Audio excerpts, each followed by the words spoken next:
guys, grabe. May natanggap kaming text. Meron po kaming isang patient na binibigyan lagi ng complete tsaka ng vida. Siya po nakaratay ng ilang days na po and then pinalabas na po siya ng hospital kasi sabi ng doktor, hindi na daw po siya mabubuhay. So, natanggap po namin yung text na yun. Sobrang grabe, ang sarap sa pakiramdam kasi alam mo yung parang ginawa kang instrument ni God para mabigyan ng another life yung isang bata. Grabe talaga, hindi ko talaga makapaniwala. So, nabigay ng complete tsaka ng vida. Ito po pala si Nanay and si Nonoy Joshua. Siya po yung sinasabi ko kanina na gumaling po sa product natin si Inglobay. Nay, okay lang po ba? Pakikwento naman po sa amin kung ano po yung nangyari. Before po siya, paano po nag-umpisa yung sakit niya? Nag-umpisa yung May 31. Naano siya ng basa ng ulan, tapos kasakit siya ng ordinaryong lagnat. Tapos in-refer kami sa hospital sa city. Pag-refer sa amin doon, sabi nila, ang meningitis daw ng mga laboratories, CT scan, 2 beses yung CT scan, ultrasound, X-ray, yung findings nila, hindi pa nila naalam na hindi lang ordinaryong meningitis. TB meningitis kasi dinala pa daw doon sa Maynila kasi parang nahirapan sila maggamot. Ni-refer kami, linagay kami sa ICU. Sinabi na sa amin ng mga doktor, mga July 15. Sabi nila, parang wala na daw lunas. Sabi nila, yung isa na lang na gawin nila yung operahan sa utak. Sabi ko sa doktor kung ilang porsyento na mabuhay siya. Sabi ng mga doktor, walang kasiguraduhan na mabuhay. Kasi parang hindi na nila kaya yung lahat ng mga antibiotics nilagay na, mga sikrobin, mga mahal. Sabi ng asawa ko, huwag na lang bukasan kasi kung anong ibigay sa amin ni God, tanggapin na lang namin. Buhay man kung ano siya. Sabi ng doktor, mapirma lang kami kung lalabas kami kasi hindi na gumaling, lumabas kami. Sabi namin, sige, mapirma kami.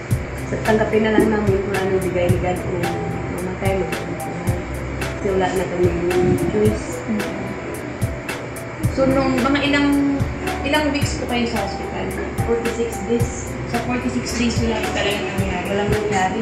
Mga malapit half million yung gastos. Tapos, nung nakalabas po kayo ng hospital? Paglabas namin ng hospital, saka si Ma'am Arlene. Kita kami sa doktor, sa clinic. Sabi niya, maniwala kung hindi. Sabi ko, sige, punta kayo sa bahay. Yung video po ni Ivy, yung gumaling din sa meningitis.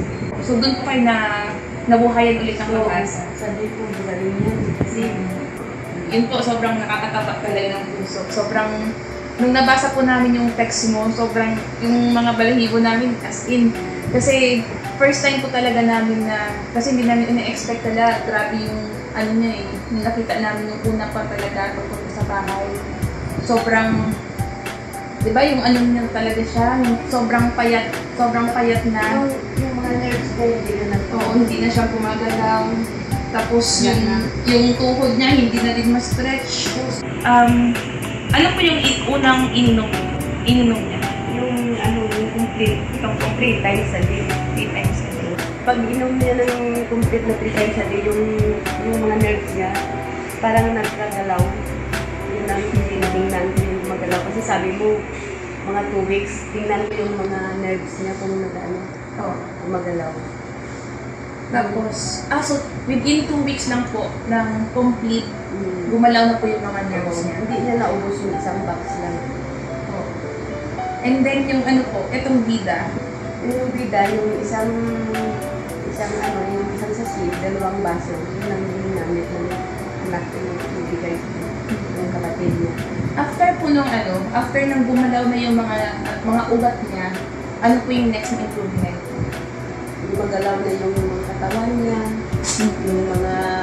yung tuhod niya ng gabi niya ma-straight na. Yun ang nakita kong pangalawang improvement niya.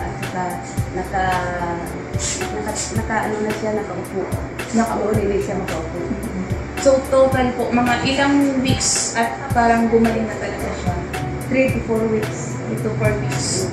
Ito lang po na yun.